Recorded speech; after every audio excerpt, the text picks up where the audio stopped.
100 miles. That is the distance. 100 miles of unforgiving jungle, razor-sharp ridges, and torrential downpours.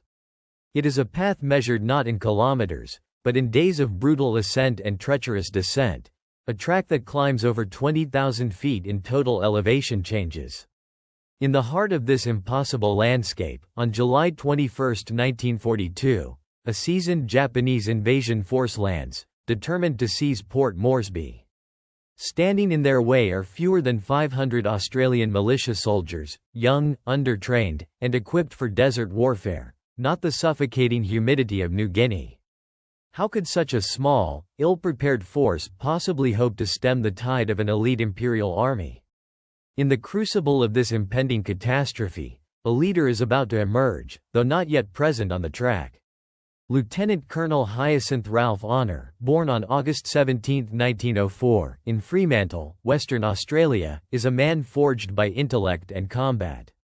Before the war, Ralph Honner was a teacher and then a lawyer, a civilian life far removed from the brutal realities of the battlefield. But in 1939, at the outbreak of the Second World War, he enlisted in the 2nd Australian Imperial Force. His early service saw him command C Company of the 211th Battalion in North Africa, fighting in the Western Desert Campaign at Bardia, Tobruk, and Derna.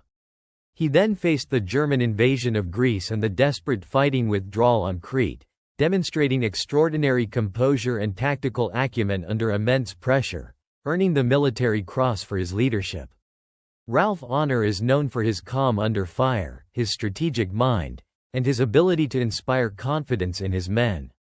He is a remarkable officer, possessing a rare blend of intellectual depth and practical combat experience. However, as July 26, 1942, dawns, Ralph Honner is not yet on the Kokoda Track.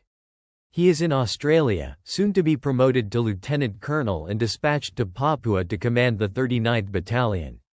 The events unfolding on this day, far ahead of his arrival, are laying the groundwork for the most desperate challenge he will ever face. The young men of the 39th Battalion are about to endure their baptism of fire, a brutal encounter that will define the very nature of the struggle Ralph Honner is destined to inherit. The battle for Papua begins with an almost unthinkable audacity. On July 21, 1942, Japanese forces, part of the South Seas Detachment, land unopposed near Gona and Buna on Papua's northern coast. Their objective? The strategically vital Allied base of Port Moresby, located on the southern coast. The chosen route? A narrow, primitive foot trail, the Kokoda Track, snaking 96 kilometers across the formidable Owen Stanley Range. This is a land of extremes. Mountains that rise to over 2,000 meters, dense, suffocating rainforest, and a climate of relentless heat, humidity, and torrential rains that turn the track into a treacherous quagmire. The path is often a mere muddy goat track, barely wide enough for a single person, traversing steep slopes and deep, mist-filled valleys.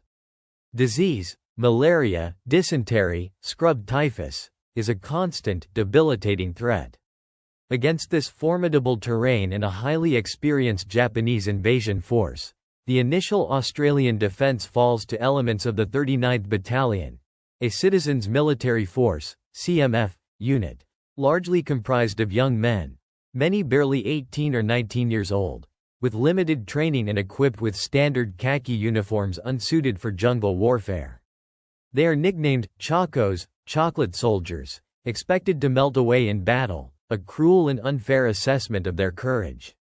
Their commander on the ground is Lieutenant Colonel William T. Owen, who has flown into Kokoda on July 23 to organize the defense. On July 23, the first contact occurs at Awala, where a small Australian and Papuan force clashes with the Japanese advance. Outnumbered, they are forced to withdraw towards Kokoda. The Japanese, spearheaded by the 144th Infantry Regiment, are moving with speed and aggression, their confidence bolstered by a string of swift victories across Asia. By July 26, the situation for Lieutenant Colonel William Owen's men is dire. His B Company of the 39th Battalion, along with elements of the Papuan Infantry Battalion, PIB, are attempting to make a stand near Oivi, a village on the northern Kokoda Track. The track itself is proving to be a logistical nightmare. Supplies for the Australians are scarce, and reinforcements are slow to arrive. On this very day, only 2 flights managed to land at Kokoda, bringing a mere 32 men, forming one platoon, to reinforce the beleaguered force at Oivi. The bulk of the 39th Battalion is still strung out along the track, undertaking an arduous march from Port Moresby. The Japanese pressure is relentless. Captain Sam Templeton, a respected officer of the 39th Battalion, is killed near Oivi on July 26, 1942, a significant loss that underscores the ferocity of the fighting. The enemy's disciplined advance, coupled with their superior numbers and experience, is proving overwhelming for the inexperienced Australians. Lieutenant Colonel William Owen knows that if Oivi falls, the small platoon guarding Kokoda will be annihilated, the airstrip, vital for any future reinforcements, lost, and the Japanese will have an open path further down the track. The forces working against these young Australians are not just the enemy, but the very land itself, and the institutional resistance to believing that such an attack was even possible. No one truly grasped the scale of the Japanese intent or the brutality of the terrain. They are about to be proven catastrophically wrong. The jungle canopy drips with humidity on July 26, 1942, as Lieutenant Colonel William Owen's small force, comprising elements of the 39th Battalion and the Papuan Infantry Battalion, digs in near Oivi. They are a thin line against the encroaching Japanese 144th Infantry Regiment, which has been steadily pushing inland since their July 21 landing at Gona. The Australians are poorly equipped, their desert khaki uniforms stand out against the verdant jungle, offering no camouflage. Many are already battling the early stages of malaria, a constant companion in this unforgiving environment. The Japanese, veterans of campaigns in China and Malaya, are well trained in jungle warfare tactics. Their advance is methodical and aggressive. On July 26, the Agawa Company, an advanced element of the Japanese 1st Battalion, 144th Infantry Regiment, reaches Oivi. They are reinforced by Orikaiva Scouts, local Papuans who have sided with the Japanese, a platoon of engineers, a detachment from the battalion's machine gun company, and a 70mm mountain gun. This combined force significantly outnumbers the Australian defenders. As the day progresses, the Australian positions around Oivi come under increasing pressure. Skirmishes erupt, the crack of rifle fire echoing through the dense jungle. The death of Captain Sam Templeton on this day near Oivi is a stark reminder of the deadly nature of this initial contact. The Australian and Papuan troops fight fiercely, but the Japanese numerical superiority and relentless flanking maneuvers begin to tell. Faced with the threat of encirclement, Lieutenant Colonel William Owen makes the difficult decision to withdraw his force south towards Daniki. The retreat is arduous, conducted under the constant threat of pursuit through the thick, unfamiliar jungle. Meanwhile, a single Australian platoon remains at Kokoda village, guarding the vital airstrip. They are unaware of the full extent of the fighting at Oivi and are soon cut off. On July 27, having lost contact with the main body, this isolated platoon also withdraws to Daniki. The Japanese do not immediately occupy Kokoda, leaving it temporarily undefended. Lieutenant Colonel William Owen, undeterred, sees an opportunity. On July 27, he decides to return to the unoccupied Kokoda village with B Company and some PIB troops, aiming to defend the airstrip and the adjoining plateau. He leaves approximately 40 troops at Daniki and redeploys the remaining men to Kokoda by lunchtime on July 28. Owen's force now numbers around 140 men, primarily from the 39th Battalion, with at least 29 Papuan soldiers from the PIB and Royal Papuan Constabulary. He radios Port Moresby, urgently requesting reinforcements and mortars, declaring the airfield reopened to Allied aircraft. He hopes to fly in a company of infantry each day to bolster his defenses. The Japanese, however, are not idle. Captain Tetsuo Agawa's company, having pushed through Oivi, is now advancing on Kokoda. At 2:30 a.m. on July 29, the Japanese launch a ferocious assault on the Kokoda airfield. Machine gun and mortar fire rips through the pre-dawn darkness, hammering the Australian positions. Close quarters, hand-to-hand combat erupts. Lieutenant Colonel William Owen, displaying exceptional leadership, moves among his men, seemingly oblivious to the intense gunfire, organizing the defense. His calm presence helps his small force withstand enormous pressure and repel multiple assaults throughout the night.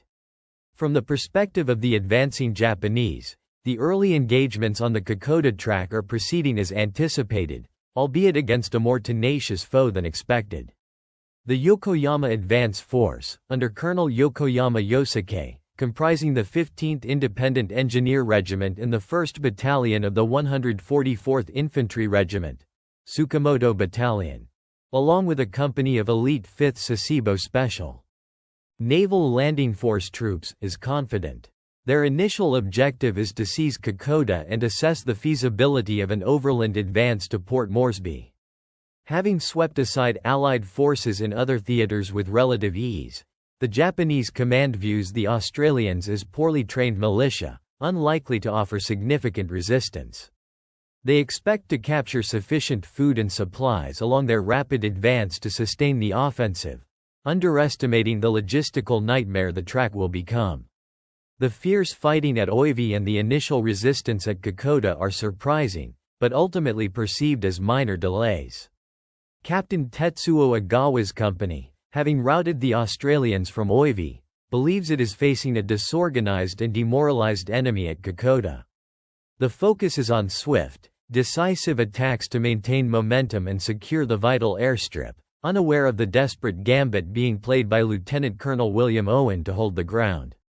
They are confident that the chocolate soldiers will soon melt away entirely. The Japanese artillerymen find their range, and 70mm shells begin to inflict casualties on Lieutenant Colonel William Owen's force. The relentless pressure mounts. Then, in the midst of the chaotic battle, a single bullet strikes Lieutenant Colonel William Owen in the head, felling him into a rifle pit. He is mortally wounded, babbling incoherently as Medical Officer Captain Jeffrey Vernon and stretcher bearers attempt to extract him. The loss of their commanding officer is a devastating blow. Major Watson of the Papuan Infantry Battalion assumes command and orders a desperate withdrawal back to Daniki. A fortunate mist descends, obscuring the moonlight and providing cover for the retreat. In this first battle for Kokoda, the Australians lose 7 killed and 6 wounded, while the Japanese suffer 12 killed and 26 wounded.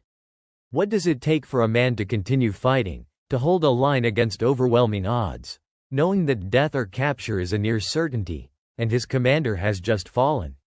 Tell me in the comments. The fall of Kokoda on July 29 is a tactical victory for the Japanese, but it is also a harsh lesson for the Australians. The 39th Battalion, though forced to retreat, has fought with unexpected ferocity, inflicting casualties on the Japanese and delaying their advance. The experience, however, is brutalizing. Many of these young men have not slept for 3 nights, are low on ammunition and food, and are already suffering from tropical diseases. The Chacos have not melted, they have stood their ground and fought. The Japanese quickly consolidate their gains around Kokoda, but their advance is not as swift as initially planned. The terrain and the unexpected resistance are taking their toll. The initial Japanese plan to resupply by air at Kokoda is hampered as Allied transport aircraft, unsure if the Japanese are present, circle the field but do not land, a critical failure in communication. Back at Daniki, Major Alan Cameron, Brigade Major of the 30th Brigade, takes command of the remaining Australian forces, including the weary men of the 39th Battalion. He immediately begins to plan a counterattack to retake Kokoda. This is a bold, almost audacious move, given the exhausted state of his troops and the clear Japanese superiority. The Australians are determined to regain the crucial airstrip. On August 8, the 39th Battalion, though still weakened and short of ammunition, launches its counterattack towards Kokoda from Daniki. At the same time, the main Japanese force, now reinforced, also launches an attack towards Daniki. The two sides clash head-on along the track. The fighting is fierce and desperate. Some Australian elements manage to break through and briefly reoccupy Kokoda, holding it for 3 days. This brief recapture is a testament to their incredible spirit, but it is unsustainable. Outnumbered and with dwindling supplies, the 39th Battalion is again forced to withdraw back to Daniki by August 10. The fighting continues for several more days around Daniki, with the Australians holding their ground against repeated Japanese assaults until August 14. The 39th Battalion and the PIB then fall back to Isurava, a position deeper into the Owen Stanley Range. This fighting withdrawal is a masterclass in delaying tactics, buying precious time for reinforcements to arrive. Imagine you are one of those young, exhausted Australian soldiers, pushed back again and again, seeing your mates fall, but still being ordered to turn and fight. If you had been given that order, would you have followed it? Tell me in the comments. It is into this maelstrom that Lieutenant Colonel Ralph Honner is dispatched. He returns to Australia in May 1942 after his service in the Middle Saint in Greece. After a brief reunion with his wife, Marjorie, he is promoted to lieutenant colonel and sent to Papua. His orders are clear. Take command of the 39th Battalion and hold the Japanese at Isurava. Ralph Honner arrives at Isurava on August 16, 1942. What he finds is a battalion on the brink. The men of the 39th are physically exhausted, many suffering from tropical diseases like malaria and dysentery, their uniforms ragged, their faces gaunt. They have been fighting almost continuously for weeks, enduring unimaginable conditions and facing a numerically superior, highly aggressive enemy. Their strength, which had been around 1,500 men when they arrived in Port Moresby, has already significantly decreased due to battle casualties and illness. Ralph Honner quickly assesses their condition, recognizing the immense toll the jungle warfare has taken on these young warriors. He knows that any determined Japanese assault would likely overrun his weary battalion. The battle-hardened Lieutenant Colonel Ralph Honner, with his calm demeanor and extensive combat experience from the Western Desert, Greece, and Crete, is exactly the leader these men need. His task is not just to defend a position, but to rebuild the morale and cohesion of a unit that has been pushed to its absolute limits. He must prepare them for the inevitable, massive Japanese assault that is now gathering force. Which side of this story do you think history got wrong in its initial assessment of these chocolate soldiers? Tell me in the comments. The Japanese, meanwhile, are massing their forces. Major General Tomitaro Hori's South Seas Detachment, including 3 battalions of the 144th Regiment and 2 battalions from the 41st Regiment, supported by mountain artillery and engineer units, totals nearly 6,000 men. Their strategy is to advance along the eastern side of the valley, deploy south of Isurava, block any Australian withdrawal, and annihilate them. They are confident of a swift breakthrough. Ralph Honner immediately begins to deploy his troops at Isurava. He positions them along the eastern flank, where the main memorial now stands, and to the west along a track leading up the hill behind the memorial, as well as at the front and rear creeks. He understands the importance of the terrain and the need to cover all possible avenues of approach. A second battalion, the 53rd, also a militia unit, has trekked from Port Moresby, and Ralph Honner sends them towards Abuari to protect a sidetrack over which the Japanese could also advance. The days leading up to the main Japanese attack are spent fortifying positions, conducting patrols, and preparing for the onslaught. The forward elements of the 214th Battalion, an Australian Imperial Force, AIF, unit and veteran regular army troops, begin to arrive at Isurava on August 26, bringing with them a glimmer of hope for the exhausted 39th. Their arrival is timely, as the Japanese are poised to launch their full-scale offensive. The air at Isurava on August 26, 1942, crackles with an almost unbearable tension. The jungle, usually alive with the sounds of insects and birds, is hushed, pregnant with the expectation of battle. Lieutenant Colonel Ralph Honner stands among his men, their faces grim, etched with fatigue and the grim resolve forged in weeks of fighting retreat. He surveys the defensive positions, a thin line of weary Australians, now bolstered by the first arrivals of the seasoned 214th Battalion. The enemy's advance elements are probing, the intermittent crack of rifle fire and the distant thud of mortars a constant reminder of the storm about to break. Major General Tomitaro Hori's main Japanese force, numbering close to 6,000 highly trained men, is now directly in front of them, poised to strike. Ralph Honner understands the tactical reality. His combined force, even with the new arrivals, is still significantly outnumbered. The ground itself, a series of steep ridges and deep, narrow valleys, favors neither side entirely, but the Japanese are masters of infiltration. As dusk settles, cloaking the mountains in an oppressive darkness, the jungle seems to hold its breath. Ralph Honner moves quietly from position to position, speaking to his soldiers, his presence a calm anchor in the rising tide of fear. He knows these young men, these Chacos, have defied expectations, fighting with a courage that belies their inexperience. Now, they face the ultimate test. He has instilled in them the belief that they can hold, that they must hold, this vital ground. The first faint glimmers of dawn on August 27 bring with them the roar of Japanese artillery and mortars, tearing through the jungle canopy. The barrage is intense, designed to soften the Australian defenses. Then, Wave AF. Terror wave of Japanese infantry surge forward, their battle cries echoing through the valleys. The assault is furious, relentless, coming from multiple directions.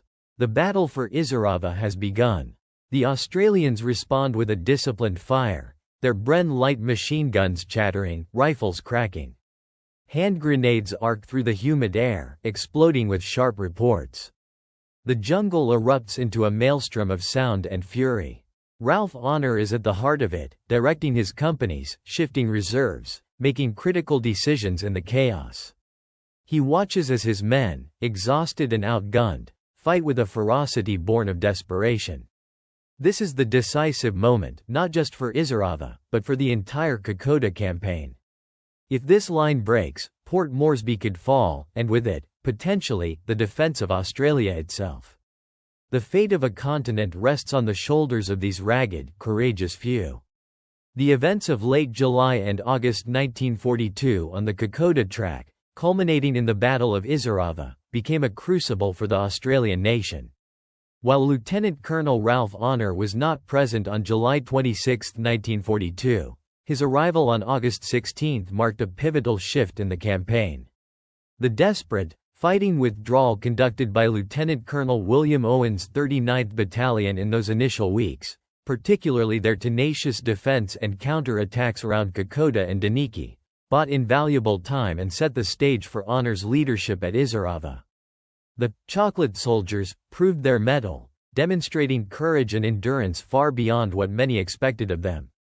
Ralph Honner's command of the 39th Battalion at Isurava, and the subsequent fighting withdrawal, became one of the most significant moments of the Southwest Pacific War.